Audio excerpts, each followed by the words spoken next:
Hi everybody, it is the 19th of January 2023 and this afternoon update 1.20 dropped for PC experimental and Xbox experimental, and this is our chance to try out the new update before it goes live in probably about 4 weeks time when we'll get it on PlayStation, Xbox and PC. Now these are just the patch notes, there's no associated blog post either, and it's a very small update this time in terms of public facing changes. There are lots of things that are happening in the engine sort of behind the scenes, but we're not getting any big guns or anything like that. So we're just going to quickly go through these notes, and we're going to go through things like the fixes as well in a little bit more detail than I normally do. Xbox Experimental is available now, and if you're wondering how do you get it, so in the Xbox store on your Xbox, just search for DayZ and you'll see the experimental version. If you own DayZ, you can download it and play it for free. On PC, just go to Steam, go to your library, and underneath DayZ there'll be DayZ Experimental. So here we go. Game added the mime masks, the carnival masks, and warning items for the connection stability and server performance. So I'll do another video probably tomorrow where I show you all the new mime masks and these new carnival masks. And basically what it means now is that if you're on a bad connection, before the game kicks you from the server, you'll see some different icons come up. So here we go. So before we do fixed, actually, what we'll do, because there's so many, we'll go to changed. Here we go. Let's do changed first. Vehicles can spawn without wheels again. Wheels can again be damaged. Remember, for 119, they were all the wheels were just shoved on the vehicles, and they were impossible to damage, weren't they? Reworked item weight calculation, fixing several bugged item weights. Now, I understand this specifically applies to things like weapon magazines. Item wetness now influences their weight gain, so something that's wet will be heavier. Weight of the carry gear now impacts player movement inertia. Increase the time needed to refill the car radiator. Checking a player's pulse is now a continuous action.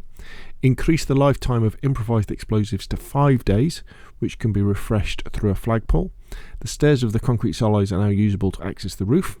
Adjusted the geometry of barrels and fireplaces to cause less issues when colliding with vehicles. Improved the surface detection for throwing impact sounds. Optimised the character update to environmental exposure.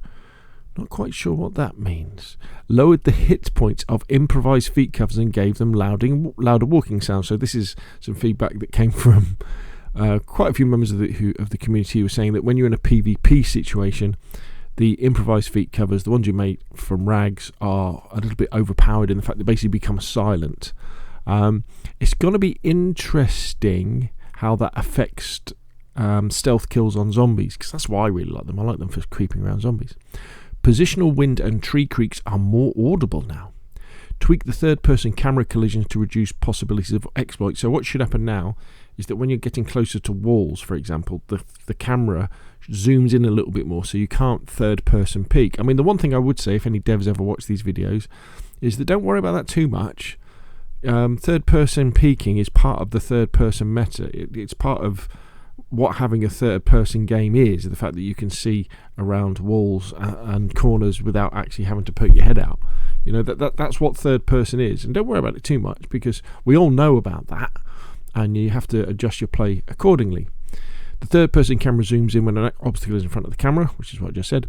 Disconnect due to a server restart will no longer kill restrained players. Okay, but I guess, so that's good, but remember, if you log off with handcuffs or if your hands have been tied, you will die. Updated map textures to reflect recent map changes. You can now stealth kill with the cleaver. Replaced outdated dirt pile model. Updated textures on static pipes. Updated sounds for the different stages of cooking for more variety. Slightly increased the volume of the stealth kill. Improved the sun reflection on water and changed its colour in quarries. So that's cool. So going back up to here, though, where we talked about weight of the carry gear now impacts player movement inertia. So this means, hopefully, that when you haven't got much gear, you'll have to run around and sprint very, very quickly and stop very, very quickly. But if you've got a lot of gear on, as you would expect, it take you longer. What the devs did say in yesterday's stream is that, look, this won't be a massive change. Churnerous. Fixed green and black plate carry vests and their attachments did not have their intended lifetimes. Tweaked increased chance for random positional bird, insect and tree creak sound to play. Tweaked increased audibility of the positional bird sounds during windy weather. Changed adjust player spawn points for more even distribution. Great, I'm all for more environmental sounds. Increases immersion, doesn't it? Livonia added artwork for the winner of the Graffiti Z contest. Added new props to the Dambog ammunition storage. That's in the bunker. Fixed the Brenner Healthcare Centre was not spawning paramedic infected. Now, this is what I'm always most excited about, but there isn't the things that I was hoping for. So as far as server modding goes, and this is, remember, we're looking at these are the Xbox notes here. Server config parameters for connectivity warnings. So we'll be able to adjust that. Added gameplay JSON version mismatch and default value handling. Not sure what that means. It probably relates to what should happen when a player who's got the latest version of DayZ tries to log into a server that hasn't been updated yet, which can happen. Well, actually, no, it can't happen on console because they're updated automatically. I don't know, we're going to have to look at it. Added the parameter gameplay config JSON that allows people to disable the behavior of influence of stamina to inertia. So this is where we have to control inertia on a community server by server basis. Added parameters to gameplay config JSON that allow control over a variety of stamina consumers, combat, climbing. So again, this will be, I guess you could do it so that sprinting doesn't use up stamina but climbing does. Added launch parameter storage to define root folder for storage location. Not quite sure why they've done that. This is probably feeding into something else. Added functionality which will copy over storage when a storage exists in a default location mission, but not in the custom location provided by the storage launch parameter. Added warning when DE spawns an entity with no types entry. Don't know. Well, D is dynamic event. So I guess, yeah. So if a dynamic event tries to spawn something, okay. So I think what that relates to is the fact that if you spawn something that's got no types entry, that thing disappears quickly. So it's going to give you a warning. So look, this thing's going to go. Fixed the sword off 18 was missing from the types. Fixed deleting events.bin but not vehicles.bin would cause events composed of event groups to have the possibility to spawn inside each other. I don't think we have access to this on console, so I don't know why they're saying it. Changed improved error messages and error handling regarding storage location. Changed adjusted ping calculation to be more forgiving with individual spikes before kicking a player.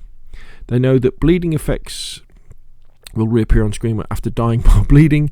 Player cannot get bleeding from punching with empty hands into objects. Bleeding effects remain on the screen after players respawn. When helmets equipped, user cannot hear other players when joined server without a microphone plugged in.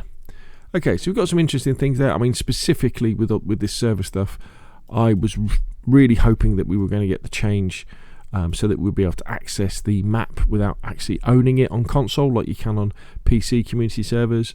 And I was kind of hoping we would see something whereby we would have a gameplay config JSON, where we could change the starting loadout for new spawns on console. But that's not with us yet. But this is only the first, because if we go all the way back here, we've got all of the fixed things. So hitboxes of items in character hands were misplaced.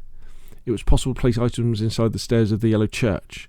When approaching a restrained player with binding materials, the non-function option was shown to restrain the player again.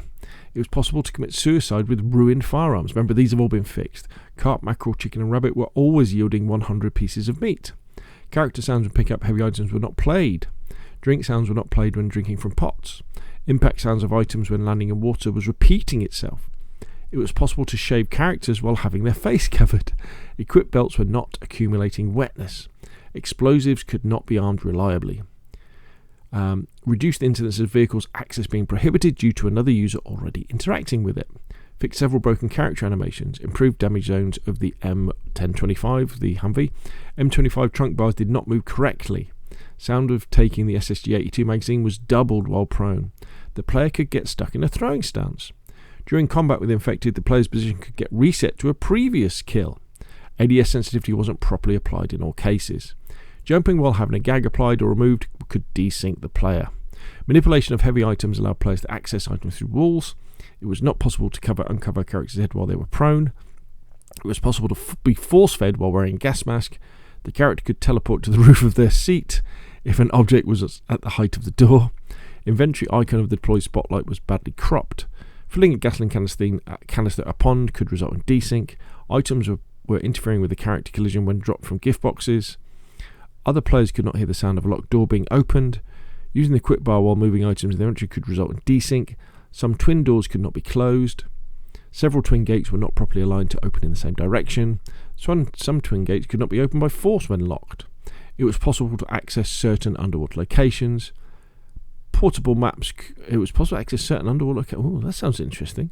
Portable maps could display the wrong map features when switching between servers running different terrains. Fixed character collision shapeshifting causing clipping through structures. It was possible to skip certain parts of the soda can opening animation. The character collision shape would not adjust when falling into water. Switching between first and third person camera could result in a distorted character. The head torch with the yellow light did not update its light location. Orientation of the light of the weapon flashlight was pointing forward when shouldered. Cam light on ground models utility bags not lighting from the correct position. A climbing player was able to phase through objects during their landing state. The player could be teleported to the world origin, which means 00, so the C sort of in the corner of the map. When climbing, smoke grenades wouldn't show smoke outside of the player near distance network bubble. Doors could have their animations and sounds played when reconnecting. Previously felled trees would play their full animation upon reconnect. Other players and creatures could be stuck in a permanent frozen animation state if they were to die while the client has been logged in. Grass did not move with the wind on the tenement buildings. Bear traps could hit the player in multiple zones. The M3S truck was missing a sound related to high RPM. Reversing lights of the M3S truck did not emit light. Reversing lights did shine even when the engine was off. Stamina was not decreased during jogging in deep water. Fixed several issues with individual buildings. Fixed bad rendering of specific trees. Source of the car horn sound was not properly located in third person view. The Santa infected did not scream when attacking. Placing certain items would play the sound twice. Dropping the wooden cooking tripod would make metal sounds. The unloading sound and bullet animation of the Longhorn were not in sync. The dry fire sound of the Derringer was too quiet. Fixed several exploits used to look through walls. An exploit allowed to repair car parts to the pristine state. It was possible to repair vehicle engines while they were running. Certain scopes allowed to look through the smoke from smoke grenades. The M1025 driver was accessing the wrong lever when switching gears. Damaged sander hats looked pristine when worn. The Claymore mine explosion did not have the proper volume. Open canned foods did not fit properly in the inventory. Respawning from unconscious state could result in a black screen. It was possible to deploy the spotlight using the drop action. The Gunter 2 did not have sounds when removing and attaching wheels. Large clusters of rocks and cliffs could result in client performance drops. Manual transmission from vehicles could get desynced when changing too quickly. Yeah, I came across that quite a lot. Switching between the classic and new control scheme could result in a game crash. Accepting invitation to a server from a friend was not working when in game with the menu open. It was possible to still hear blocked players in voice chat. So there we go. As you can see, the devs have put an awful lot of work into fixing problems that have been with the game and sort of came into the game with 1.19. We just had a little few additions. So yeah, more of a quiet update patch, but these first patches, the first ones of the year, this is what these are really for. Let's kind of have a level playing field. Let's build some firm foundations for what the devs are going to do in 2023. And remember, there may well be other stuff that's in there that we don't know about that they haven't listed in the patch notes, and they may well add a few more things before this goes live in 4 weeks' time. So remember, at the moment you can only play it on the PC test servers with PC Experimental and with the Xbox test servers with Xbox Experimental. PlayStation unfortunately don't allow this, but that will be coming to public PlayStation in about 4 weeks' time. So if you've got any questions or comments, put them down below. If you enjoyed the video, hit like. If you want to see more of the same, press subscribe. And deep breath, I will of course see you again soon.